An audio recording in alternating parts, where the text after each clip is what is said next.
ប្រជាធិបតេយ្យគឺជាទម្រង់នៃការដឹកនាំរដ្ឋមួយដែលសិទ្ធិនិងអំណាចជាម្ចាស់ត្រូវស្ថិតក្នុងកណ្ដាប់ដៃរបស់ប្រជាពលរដ្ឋជាអចិន្ត្រៃយ៍មិនមានត្រឹមតែថ្ងៃបោះឆ្នោតទេជាអចិន្ត្រៃយ៍បោះឆ្នោតហើយអាចទម្លាក់គេមកវិញនៅពេលណាក៏បាន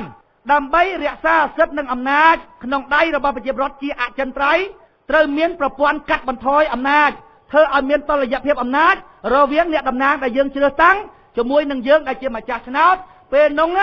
អ្នកដឹកនាំដូចសេះចឹងយើងដូចអ្នកបរសេះចឹងកាន់ទៅកាន់មកអានឹងប្រជាធិបតេយ្យកាន់ខ្សែសេះរុញវាឲ្យទៅមកតែសប្តាហ៍ថ្ងៃប្រជាពលរដ្ឋខ្មែរគាត់បោះឆ្នោតមកស្លឹកហើយគាត់ថាបោះឆ្នោតហ្នឹងឲ្យគេធ្វើធំឲ្យគេធ្វើតកង់ឡានអត់មានទាញទេអានឹងឲ្យដែលងាប់បងប្អូនមើលយន្តការ8ចំណុចរបស់យើងមើលយន្តការ8ចំណុច1កំណត់អាណត្តិនាយករដ្ឋមន្ត្រីឲ្យតែ2អាណត្តិ2នាយករដ្ឋមន្ត្រីហាមជ្រើសរើសកងអង្គរៈដោយខ្លួនឯង3នាយករដ្ឋមន្ត្រីត្រូវរស់នៅក្នុងផ្ទះដែលផ្ដល់ដោយរដ្ឋ4ត្រូវបង្កើតតុលាការរដ្ឋបាលកាត់ក្តីរឿងរដ្ឋរំលោភអំណាចដែលរដ្ឋសភាកំណត់គេធ្វើច្បាប់រដ្ឋបាលមួយតែមានច្បាប់ហើយគេមានតុលាការមួយពេលណាអ្នកណាមួយប្រើអំណាចលុបលើសច្បាប់ដែលបានកំណត់គេហៅរំលោភអំណាចគេកាត់ក្តីនៅតុលាការរដ្ឋបាលហើយ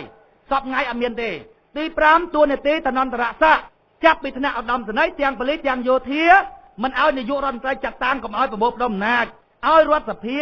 ជាអ្នកបោះឆ្នោតផ្ដល់សេចក្តីទុកចិត្តឲ្យអាណាធ្វើអគ្គនគរបាលជាតិអគ្គមេបញ្ជាការកងទ័ពជាតិឧត្តមសេនីយ៍ទាំងអស់ហាមនាយករដ្ឋមន្ត្រីចាត់តាំងកុំឲ្យប្រមូលផ្ដុំអំណាចទី6អព្យាក្រឹតមន្ត្រីរាជការទី7មេភូមិមេឃុំមេស្រុកមេខេត្តនេះត្រូវបោះឆ្នោតដោយផ្ទាល់ពីប្រជាប្រដ្ឋមេភូមិក៏អញ្ចឹងដោយសម្លេង 50% បូក1មេឃុំក៏អញ្ចឹងមេស្រុកក៏អញ្ចឹងមេខេត្តក៏អញ្ចឹង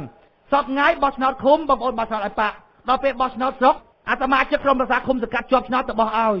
អានេះធ្វើភ័ណ្ឌភ្នែកហ្មងរូបភាពក្បត់ខ្លឹមសារឲ្យតែបងប្អូនល្ងងគេស៊ីទាំងអស់អញ្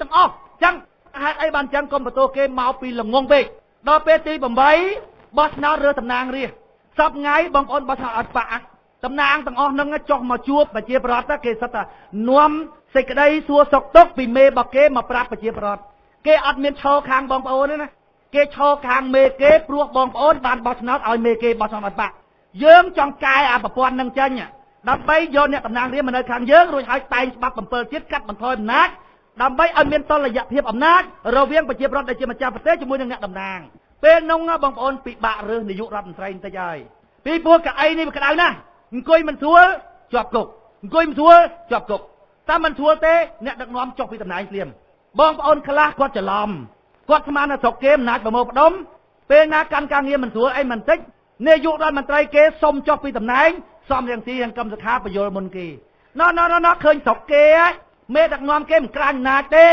ឲ្យតែដឹកនាំប្រទេសមិនស្រួលបន្តិចប្រជាប្រដ្ឋគេតវ៉ាគេចុះពីតំណែងបើមិនចុះក៏ប្រជាប្រដ្ឋធាក់ដែរពួកអីគេកាត់បន្ថយអំណាចរួចហើយបងប្អូនយល់ឲ្យត្រូវ